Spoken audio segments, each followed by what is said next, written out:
Hello everybody, today we are reviewing the Godzilla from 1991, also known as Godzilla vs. King Ghidorah. This is the Shinjuku decisive battle version. You know, it's the city that they fought in, and where Godzilla fights and defeats Mecha King Ghidorah. Now, to start off this review, box. The box has a nice picture of Godzilla right here. Very cool, very nice. It's got the slashes across the box, this side. Just carry over on the other side. That's really cool. On this side, you get a nice picture of him also.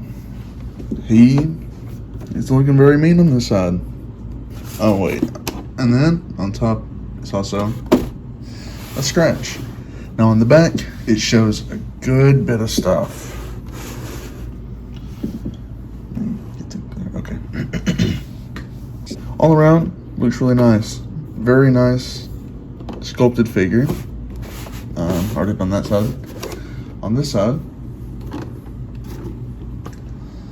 Godzilla is, you know, there. Wait, on this side, Godzilla is there again. Yay.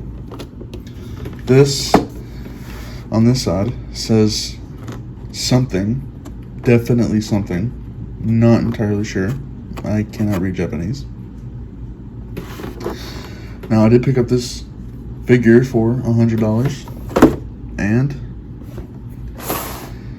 wait till the end of the video for me to tell you if it's worth it or not. Now, we get on with the figure.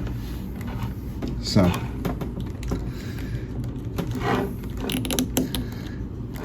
you can look up that far, but if you're willing to risk the paint, you can slide the head forward just a tad bit, give you a little bit more clearance. You can look up very far. Very far. Very nice. And then, just to bring it back down, just pull it back to where it was. Now on this side, you get another ball joint. A nice little, very tight ball joint on this side, but that doesn't stop him from being able to look down in the slightest. He can very much look down. I think he can look down a little bit further, depending on the angle you put him in. But that's the movement on the neck. On his mouth, it opens up that wide. There's the little detail in there. Very nice. I love the double row teeth. The tongue also is on a little ball joint, but I would not risk that, especially if you have carpet, because you will not find it at all. Unless you have white carpet, and if you have white carpet, then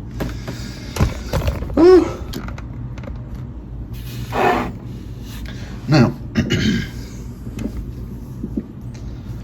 that's for that. Now for the arms, he reaches out this far. Well, not reaches, but his arms can go up basically to a T-pose. If you really wanted Godzilla to T-pose on his enemies, you know, as one does. But very, very articulated for this figure, especially the suit that it is. You didn't see him do a lot in the movie, other than walking, you know. Uses atomic breath. That the figure does not come with. Anyways, he has a swivel right here. It's all connected by ball joints. Swivel right here. Feels like a double joint. Yeah, definitely double jointed. Right here, you have a ball joint. Very nice, very cool. Same thing on the other side. I don't have any problems with this figure. Now for the waist, it is literally just one ball joint.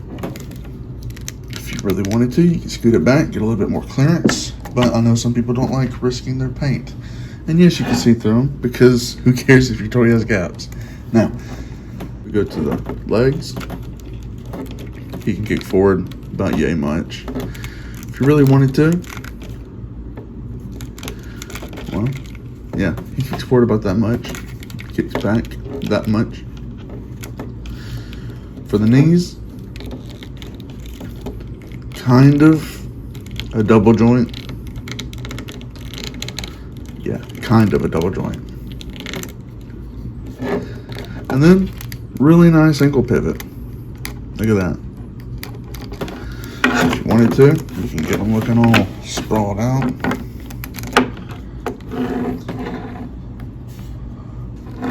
Get that funny looking pose. So, there's that on the legs. Now, for the tail, it's a little bit finicky. Basically, well, you have a ball joint right here. Ball joint right here. Now, whenever it comes to all this right here, about right there, this poses perfectly fine. And there goes his jaw. I'm not going to worry about it yet.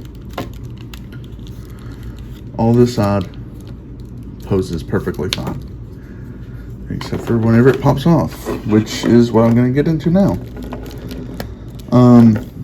The only problem that I really have with this figure is a lot of the stuff pops off if you push it just a little bit too far past the joint.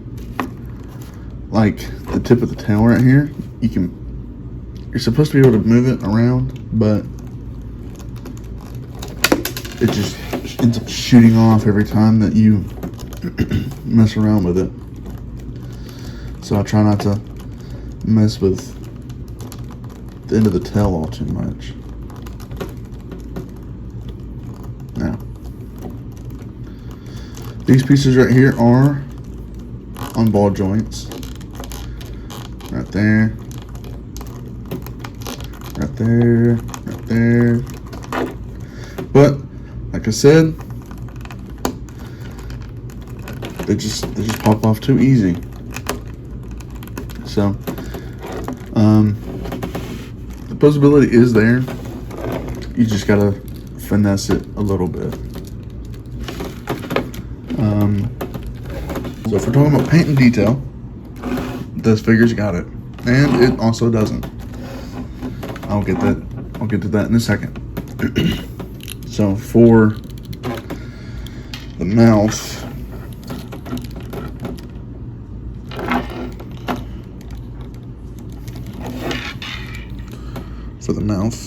very, very well painted. Very nice, very fleshy. He's got a little bit of like a dry brush on his face right here. I don't know what the intention was there, but it doesn't really help. The rest of the body is kind of bleak with a little bit, very light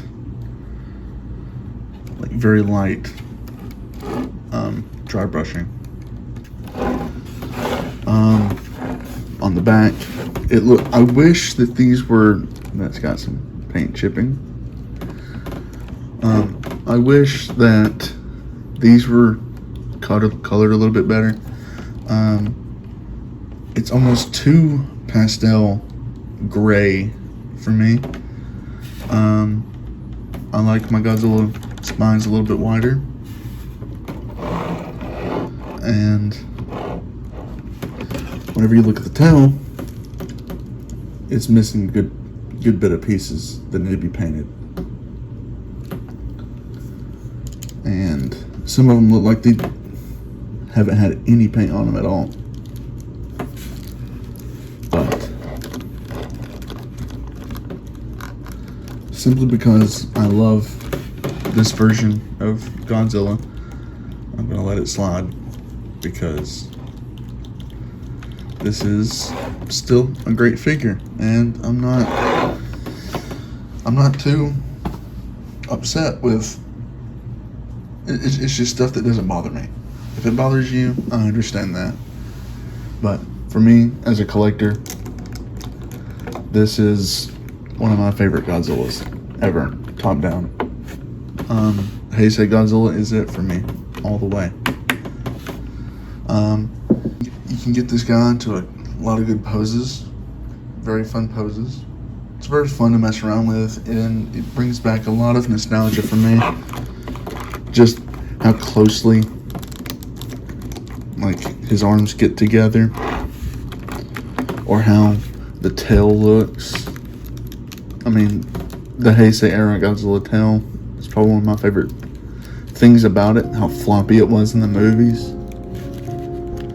And I really liked the sagging spines aspect, where they just dangled everywhere, flapped around a little bit. I liked the little bagginess, like the fat that he's got on him, all the fat rolls. It just, as a kid who was bigger, this was my Godzilla. This version of Godzilla helped me through a lot, and I think that's why I hold this one a lot more closer to my chest than most. Godzilla vs. King Ghidorah was my first movie I watched with Godzilla in it. My grandpa used to collect VHS tapes, and I was 4 years old. I saw a dinosaur on the front of the cover with a dragon, three-headed dragon, and I just couldn't resist watching it. And ever since I watched this Godzilla with my grandfather, this was it. I was set for life. Now I have an expensive taste and insatiable, hunger for more. But if there was ever a Godzilla figure I would own, it'd be this one. Flaws and all, this figure just means that much to me. And I hope that this review gets to you, and you end up having the same thing as I did, enjoying a figure that is as nice as this one. Anyway, that's the end of the video. You don't have to subscribe, you don't have to like, honestly, you don't have to do anything. You don't have to watch the video.